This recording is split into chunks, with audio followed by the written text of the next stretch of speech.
সাবেক স্পিকার শিরিন শারমিনকে ধানমন্ডির বাসা থেকে আটক, ডিবিতে জিজ্ঞাসাবাদ, দুপুরে তোলা হবে আদালতে।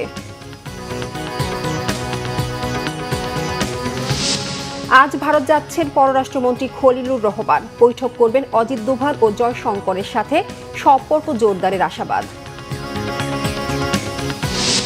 ইরানকে আজ রাতে নিশ্চিহ্নের হুঁশিয়ারি ট্রাম্পের, কথা না শোনায় ন্যাটো, অস্ট্রেলিয়া, জাপান ও দক্ষিণ কোরিয়ার সমালোচনা।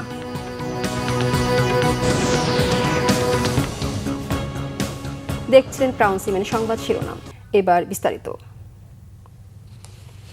দীর্ঘদিন পলাতক বলে প্রচারিত সাবেক স্পিকার ডক্টর শিরিন শারমিন চৌধুরীকে আটক করেছে ঢাকা মহানগর গোয়েন্দা পুলিশ। লালবাগ থানার বৈষম্য বিরোধী হত্যা মামলায় তাকে গ্রেফতার দেখানো হবে বলে জানিয়েছে ডিএমপি। এদিকে ঢাকা মেট্রোপলিটন পুলিশের উপপুলিশ কমিশনার এনএম নাসিরুদ্দিন জানিয়েছেন, বনানী ও উত্তরা সহ মোট 6টি মামলা রয়েছে শিরিন শারমিনের বিরুদ্ধে। রাজধানী ধানমন্ডিতে নিজ বাসা থেকে সোমবার রাতে তাকে আটক করা হয়। ডিবিতে জিজ্ঞাসাবাদ করা হয় শিরিন শারমিনকে, দুপুরে তোলা হবে আদালতে। 2013 সালের 30 এপ্রিল স্পিকার নির্বাচিত করা হয় শিরিন শারমিন চৌধুরীকে। এরপর থেকে টানা এই দায়িত্বে ছিলেন তিনি। 2024 সালের 7 জানুয়ারি বিএনপিবিহীন নির্বাচনে আওয়ামী লীগ জয়ী হয়ে সরকার গঠনের পর শিরিন শারমিন চৌধুরীকে আবার স্পিকার করে। রংপুর 6 আসন থেকে নির্বাচিত হয়ে সংসদ সদস্য হন তিনি। তবে 24-এর গণ আন্দোলনে শেখ হাসিনা সরকারের পতনের পর থেকে তার দেখা মিলছিল না। এক পর্যায়ে আত্মগোপন থেকে পদত্যাগপত্র পাঠালেও মিলছিল না তার খোঁজ।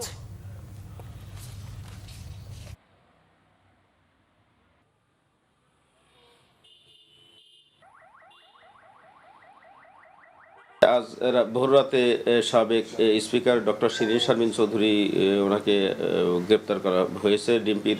ডিবি কর্তৃক ধানমন্ডি থেকে গ্রেপ্তার করে ডিবি হেফাজতে বর্তমানে উনি আছেন। তো যতদূর জানা গেছে যে বনানী, উত্তরা এবং রংপুরে তার বিরুদ্ধে জুলাই সংক্রান্ত বিষয়ে একাধিক মামলা আছে, জিজ্ঞাসাবাদ চলছে। পররাষ্ট্রমন্ত্রী ডক্টর খলিলুর রহমান শুভেচ্ছা সফরে আজ ভারত যাচ্ছেন। এই সফরে তিনি দ্বিপক্ষীয় সম্পর্কের বিভিন্ন গুরুত্বপূর্ণ বিষয় নিয়ে ভারতের পররাষ্ট্রমন্ত্রী এস জয়শঙ্করের সঙ্গে বৈঠক করবেন। পররাষ্ট্র মন্ত্রণালয়ের সূত্র জানায়, সফরকালে খলিলুর রহমান শুধু ভারতের পররাষ্ট্রমন্ত্রীর সঙ্গেই নয়, দেশটির জাতীয় নিরাপত্তা উপদেষ্টা অজিত দোভাল, বাণিজ্যমন্ত্রী পীযূষ গোয়েল এবং পেট্রোলিয়াম ও প্রাকৃতিক গ্যাস বিষয়ক মন্ত্রী হরদীপ সিং পুরীর সঙ্গে সাক্ষাৎ করবেন। এসব বৈঠকে দুই দেশের পারস্পরিক স্বার্থ সংশ্লিষ্ট নানা ইস্যুতে আলোচনা হওয়ার কথা রয়েছে। কূটনৈতিক সূত্রগুলো জানিয়েছে, সফরের আলোচনায় ভিসা সহজীকরণ, জ্বালানি সহযোগিতা জোরদার, বাণিজ্য প্রতিবন্ধকতা দূর করা, বিদ্যমান বিধিনিষেধ শিথিল বা প্রত্যাহার, অভিন্ন নদীর পানি বন্টন এবং জনগণের মধ্যে যোগাযোগ বৃদ্ধির মতো গুরুত্বপূর্ণ বিষয়গুলো গুরুত্ব পেতে পারে। গত 17 ফেব্রুয়ারি প্রধানমন্ত্রী তারেক রহমানের নেতৃত্বে সরকার গঠনের পর এটি বাংলাদেশের কোনো মন্ত্রীর প্রথম দিল্লি সফর। সফরে পররাষ্ট্রমন্ত্রীর সঙ্গে থাকবেন প্রধানমন্ত্রীর পররাষ্ট্র বিষয়ক উপদেষ্টা হুমায়ুন কবির। জ্বালানি তেলের সংকট কাটছেই না, রাজধানীর পাম্পগুলোতে দীর্ঘ লাইন। এদিকে সারা দেশে ভোজ্য তেল মজুতদারদের বিরুদ্ধে সাঁড়াশি অভিযান শুরু করেছে র্যাব ও সেনাবাহিনী। দর্শক, এই মুহূর্তে রাজধানীর পরিবাগে আছেন বিশেষ প্রতিনিধি মহিবুল্লাহ বহিব, সরাসরি যুক্ত হচ্ছে তার সাথে। মুহিব, পাম্পে লাইন কেমন দেখছেন? তেল নিয়ে গ্রাহকদের প্রতিক্রিয়া কি জানাবেন?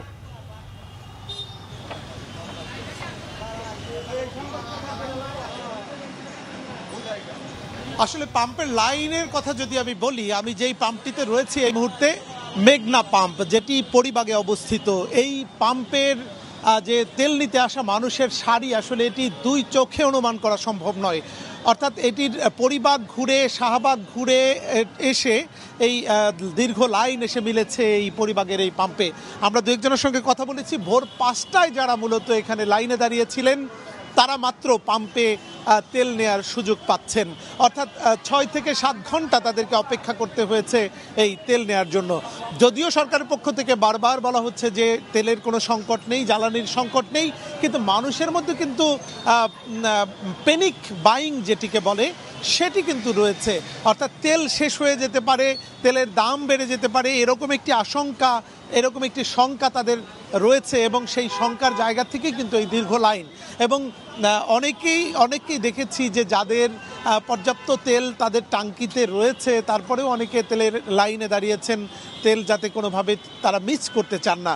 এখানে তেল দেওয়ার যে সিস্টেম সেটিকে যদি আপনাকে জানাতে চাই, সেটি হচ্ছে যে প্রাইভেট কার যেগুলো রয়েছে তাদেরকে তেল দেওয়া হচ্ছে 10 লিটার, এবং বিশেষ করে যেগুলো মাইক্রোবাস রয়েছে সেই মাইক্রোবাসগুলোতে দেওয়া হচ্ছে 20 লিটার, আর মোটরসাইকেলগুলোতে দেওয়া হচ্ছে 5 লিটার। তবে এখানে যারা সত্যিকার অর্থেই তেলের জন্য এসেছেন এবং খালি টাঙ্কি নিয়ে যারা ভুক্তভোগী যারা এখানে এসেছেন, তারা যেটি বলছেন যে এইসব লাইনে যারা অর্ধেক ট্যাঙ্কি ভরে এই লাইনে দাঁড়াচ্ছেন তাদেরকে যাতে তেল দেওয়া না হয়, এই ধরনের দাবি তাদের রয়েছে। তাহলে যারা প্রকৃত তেল যাদের প্রয়োজন তারা যাতে দ্রুত সময়ের মধ্যে তেল পান সেটি নিশ্চিত হবে, এবং দীর্ঘ লাইন সেটিও অনেকাংশে কমে আসবে।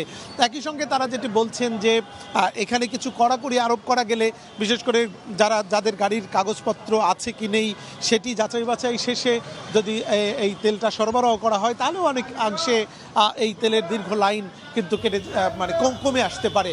সব মিলে তেল নিয়ে যে নানান ধরনের সংকট সেটি কিন্তু আসলে আমরা লক্ষ্য করছি, প্রত্যেকটা পাম্পেই কিন্তু দীর্ঘ সারি এবং মানুষের যে ভিড়, এবং সেটি কিন্তু আমরা লক্ষ্য করছি।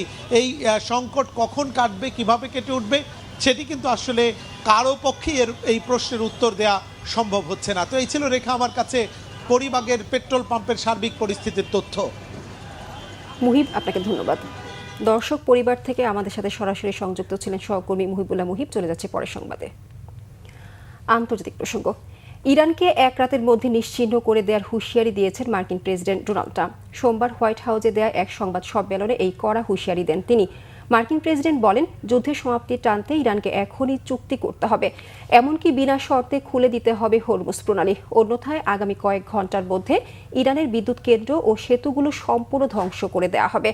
ডোনাল্ড ট্রাম্পের মতে, ধ্বংসের পর ওইসব বিদ্যুৎ কেন্দ্র ও সেতুগুলো আর কখনো ব্যবহার করতে পারবে না ইরান।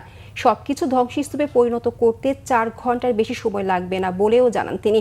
মার্কিন প্রেসিডেন্ট বলেন, যুক্তরাষ্ট্রের দেয়া যুদ্ধবিরতির প্রস্তাবে ইরানের ইতিবাচক সাড়া পাওয়া যায়নি।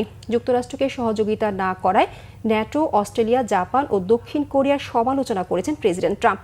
ডোনাল্ড ট্রাম্পের হুঁশিয়ারিকে বিভ্রান্তিকর বলে মন্তব্য করেছে ইরান। তেহরানও পাল্টা জবাব দেওয়ার জন্য প্রস্তুত বলে জানিয়েছে একাধিক ইরানি কর্মকর্তা। ইরানের বিদ্যুৎ কেন্দ্র ও সেতুতে বোমা হামলা যুদ্ধাপরাধ হিসেবে গণ্য হবে বলে যুক্তরাষ্ট্রকে সতর্ক করেছে ইউরোপীয় কাউন্সিল। এদিকে ইরান জুড়ে আরও হামলা জোরদার করেছে ইসরায়েল ও যুক্তরাষ্ট্র। সোমবার হত্যা করেছে অন্তত 34 জন ইরানি নাগরিককে। পাল্টা মধ্যপ্রাচ্যে মার্কিন ঘাঁটি ও ইসরায়েলে হামলা চালাচ্ছে ইরান। এই ছিল এখনকার মতো। পরের সংবাদ দুপুর 2টায়। এর আগে একটা রয়েছে নিউজ টপ 10 দেখার আমন্ত্রণ রইল। এছাড়া বাংলাভিশন সংবাদ ও সংবাদ সংশ্লিষ্ট অনুষ্ঠান দেখতে ভিজিট করুন www.bpnews24.com ও facebook.com/বাংলাভিশন নিউজে। সাবস্ক্রাইব করুন youtube.com/বাংলাভিশন নিউজ। ধন্যবাদ সবাইকে।